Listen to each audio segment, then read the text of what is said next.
ಇರಾನಿಗೆ ಯಾವುದೇ ಹಡಗುಗಳು ಬರದಂತೆ ತಡೆದರೆ ಅಥವಾ ಇರಾನಿನಿಂದ ಯಾವುದೇ ಹಡಗುಗಳು ಹೊರಗೆ ಹೋಗದಂತೆ ತಡೆದರೆ ಏನಾಗುತ್ತೆ ಈ ಯುದ್ಧದಲ್ಲಿ? ಅಮೆರಿಕಕ್ಕೆ ತುಂಬ ಡೌಟ್ ಇದೆ. ಏನೇನೋ ಲೇಬಲ್ ಅಂಟಿಸಿ ಇರಾನಿಗೆ ಚೀನಾದವರು directly or indirectly weapon supply ಮಾಡ್ತಿದ್ದಾರೆ ಅಂತ. ಚೀನಾ ಇರಾನಿಗೆ ವೆಪನ್ ಸಪ್ಲೈ ಮಾಡೋದು ಈ ಸನ್ನಿವೇಶದಲ್ಲಿ ಜಲಮಾರ್ಗದ ಮೂಲಕ ಮಾತ್ರ ಸಾಧ್ಯ. ಜಲಮಾರ್ಗದ ಮೂಲಕ ಅಂದರೆ ಪರ್ಷಿಯನ್ ಗಲ್ಫ್ನಲ್ಲಿ ಬರೋದು ಬಿಟ್ಟರೆ ಬೇರೆ ದಾರಿ ಇಲ್ಲ ಚೀನಾಕ್ಕೆ. ಯಾವುದೇ ಸಪ್ಲೈ ಇರಾನಿಗೆ ಬರದಂತೆ ತಡೆದರೆ ಇರಾನನ್ನು ಒಳಗೊಳಗೆ ಉಸಿರುಗಟ್ಟಿಸಬಹುದು ಅಂತ ಅಮೆರಿಕದ ಒಂದು ಪ್ಲ್ಯಾನು. ಇರಾನ್ನಿಂದ ಹೊರಗೆ ಬರದಂತೆ ತಡೆದರೆ ಆಯಿಲ್ ಎಕ್ಸ್ಪೋರ್ಟು, ಖರ್ಗ್ ದ್ವೀಪದ ಮೂಲಕ 90% ಆಯಿಲ್ ಎಕ್ಸ್ಪೋರ್ಟ್ ಮಾಡ್ತಾರೆ ಅವರು. ಇವರು ಆಯಿಲ್ ಹೊರಗೆ ಕಳಿಸ್ತಾರೆ, ಅವರಿಗೆ ದುಡ್ಡು ಬರುತ್ತೆ. ಆ ದುಡ್ಡು ಇಟ್ಕೊಂಡು ಡ್ರೋನ್ಗಳನ್ನು ಖರೀದಿ ಮಾಡಿಯೋ ತಯಾರು ಮಾಡಿಯೋ ಅಮೆರಿಕದ ಅಲೈಗಳ ಮೇಲೆ ಇಸ್ರೇಲ್ ಮೇಲೆ ದಾಳಿ ಮಾಡ್ತಾರೆ. ಅದನ್ನು ನಿಲ್ಲಿಸ್ದಂಗೆ ಆಗತ್ತೆ ಅಂತ. ಬಟ್ ಅಷ್ಟು ಸುಲಭ ಅಲ್ಲ. ಇಂಟ್ರಡಕ್ಷನ್ನಲ್ಲೇ ಹೇಳಿದೆ ನಾನು. ಇರಾನಿಗೆ ಒಂದು ಹಡಗು ಬರದಂತೆ, ಇರಾನ್ನಿಂದ ಒಂದು ಹಡಗು ಹೊರಗೆ ಹೋಗದಂತೆ ನಾವು ತಡಿತೀವಿ ಅನ್ನೋದಾದರೆ ಇರಾನ್ ಸುಮ್ಮನೆ ಕೂತ್ಕೊಳ್ಳುತ್ತಾ? ಅಕ್ಕಪಕ್ಕದಲ್ಲಿ ಪರ್ಷಿಯನ್ ಗಲ್ಫ್ನಲ್ಲೇ ಎಷ್ಟು ದೇಶಗಳ ಬಂದರುಗಳು ಬೇಕು ನಿಮಗೆ? ಒಮಾನ್ನಿಂದ ಹಿಡಿದು United Arab Emirates, Saudi Arabia, ಅಷ್ಟೂ ದೇಶಗಳ ಬಂದರನ್ನು ಇದು ಟಾರ್ಗೆಟ್ ಮಾಡ್ಬೋದು ಇರಾನ್. ಅಲ್ಲಿಗೆ ಯಾವ ದೇಶದಿಂದ ಏನೂ ಹೊರಗೆ ಹೋಗೋದಿಲ್ಲ, ಯಾವ ದೇಶದಿಂದ ಏನೂ ಒಳಗೆ ಬರೋದಿಲ್ಲ ಅನ್ನೋ ಪರಿಸ್ಥಿತಿ ಆಗಿಬಿಡುತ್ತೆ. Complete blockade of Hormuz strait ಹಾಗಾಗ್ಬಿಡುತ್ತೆ. ಆ ಎಚ್ಚರಿಕೆಯನ್ನು ಕೂಡ ಕೊಟ್ಟಿದ್ದಾರೆ ಈಗಾಗಲೇ ಇರಾನ್ನ ಕಡೆಯಿಂದ. ಡೊನಾಲ್ಡ್ ಟ್ರಂಪ್ರ ಈ ಘೋಷಣೆಯ ನಂತರ ಅಮೆರಿಕದ ಸೆಂಟ್ರಲ್ ಕಮಾಂಡ್ ಕೂಡ ಟ್ವೀಟ್ ಮಾಡಿತು.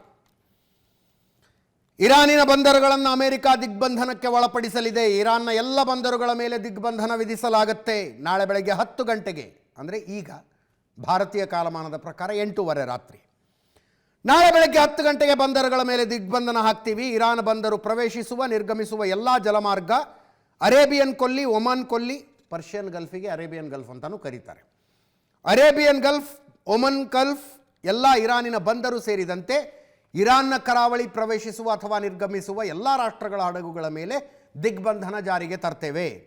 ಇರಾನ್ನೇತರ ಬಂದರುಗಳಿಂದ ಬರುವ ಹಡಗುಗಳ ಸಂಚಾರಕ್ಕೆ ಅಡ್ಡಿ ಮಾಡೋದಿಲ್ಲ ಅಂತ. ನೀವು ಅಡ್ಡಿ ಮಾಡೋದಿಲ್ಲರಿ, ಅವ್ರು ಮಾಡ್ತಾರೆ. ಅದರ ಟೋಟಲ್ ಅರ್ಥ ಹಾರ್ಮುಜ್ ಜಲಸಂಧಿ ಬಂದ್ ಅಂತಾನೆ. ಒಂದು ಇಂಟ್ರೆಸ್ಟಿಂಗ್ ಆಡಿಯೋ ಇದೆ ನೋಡಿ, ಕಾನ್ವರ್ಸೇಷನ್. ಅಮೆರಿಕದ ಒಂದು ಯುದ್ಧ ನೌಕೆ ಮತ್ತು IRGCಯ ಒಂದು ಯುದ್ಧ ನೌಕೆಯ ಮಧ್ಯದ್ದು ಒಂದು ಕಾನ್ವರ್ಸೇಷನ್ ಆಗೋದು. ಇದನ್ನು ರೆಕಾರ್ಡ್ ಮಾಡಿದ್ದು, ಅಫ್ಕೋರ್ಸ್ ಇದನ್ನು ನೋಡಿದಾಗ ಗೊತ್ತಾಗುತ್ತೆ ನಿಮಗೆ. ಇರಾನಿನ IRGC ನೇವಿ ವಿಂಗ್ನವ್ರು ರೆಕಾರ್ಡ್ ಮಾಡಿದ್ದು. ಆ ಕಡೆ ಫಿಮೇಲ್ ವಾಯ್ಸ್ ಬರುತ್ತಲ್ಲ, ಅದು ಅಮೆರಿಕದ ಯುದ್ಧ ನೌಕೆಯಿಂದ ಬಂದಂಥದ್ದು. ಗಲ್ಫ್ ಆಫ್ ಒಮಾನ್ ಮೂಲಕ ನೀವು ಹಾರ್ಮುಜ್ ಜಲಸಂಧಿಯ ಕಡೆ ಬರ್ತಾ ಇದ್ದೀರಿ, ಯೂ ಟರ್ನ್ ತಗೊಂಡು ವಾಪಸ್ ಇಂಡಿಯನ್ ಓಷನ್ಗೆ ಹೋಗಿ ಅಂತ ಹೇಳುತ್ತೆ ಇರಾನಿನ ನೌಕಾಪಡೆಯ ಎಚ್ಚರಿಕೆ. ಹಿಂದೂ ಮಹಾಸಾಗರಕ್ಕೆ ಅವರು ಇಂಡಿಯನ್ ಓಷನ್ ಅಂತ ಕರೀತಾರೆ, ಹಿಂದೂ ಮಹಾಸಾಗರದ ಕಡೆ ವಾಪಸ್ ಹೋಗಿ ಅಂತ. ಅಮೇರಿಕದ ನೇವಿ ಹೇಳುತ್ತೆ ಇಂಟರ್ನ್ಯಾಷನಲ್ ಲಾ ಪ್ರಕಾರ ನಾವು ಮುಂದೆ ಬರ್ತಾ ಇದ್ದೀವಿ ಅಂತ, ಅಂತಾರಾಷ್ಟ್ರೀಯ ಕಾನೂನುಗಳ ಪ್ರಕಾರ ಮುಂದೆ ಬರ್ತಾ ಇದ್ದೀವಿ ಅಂತ. ಯುದ್ಧದಲ್ಲಿ ಯಾವ ಕಾನೂನು ಎಲ್ಲಿದ್ರಿ? ಯುದ್ಧದಲ್ಲಿ ಯಾವ ಕಾನೂನು ಎಲ್ಲಿದು? ಅದಾದ ನಂತರ IRGC ನೇವಿಯವರು ಅದನ್ನು ಪಬ್ಲಿಕ್ ಅನೌನ್ಸ್ಮೆಂಟ್ ರೀತಿಯಲ್ಲಿ ಮಾಡ್ತಾರೆ. ಆಲ್ ವೆಸಲ್ಸ್, ಈ ಧ್ವನಿ ಕೇಳಿಸಿಕೊಳ್ತಾ ಇರುವ ಎಲ್ಲ ಹಡಗುಗಳು, ಯಾವುದಾದ್ರೂ ಯುದ್ಧ ನೌಕೆಯನ್ನು ನೋಡಿದರೆ ನೀವು ಅದರಿಂದ ಕನಿಷ್ಠ 10 ಮೈಲಿ ದೂರ ಹೋಗಿ ನಾವು ಅದರ ಮೇಲೆ ಅಟ್ಯಾಕ್ ಮಾಡ್ತೀವಿ ಅಂತ. IRGC ಆ ಎಚ್ಚರಿಕೆಯನ್ನು ಕೊಡುತ್ತೆ. ಇಬ್ರಾಹಿಂ, ಇರಾನಿನ ಸೇನಾ ವಕ್ತಾರ ಇಬ್ರಾಹಿಂ ಝೋಲ್ಫಘಾರಿ ಹೇಳ್ತಾರೆ, 10 ಲಕ್ಷ ಸೈನಿಕರ ತಯಾರಾಗಿ ನಿಂತಿದ್ದೀವಿ, ಬರಲಿ ಅಮೆರಿಕ ನೋಡೋಣ ಅಂತ.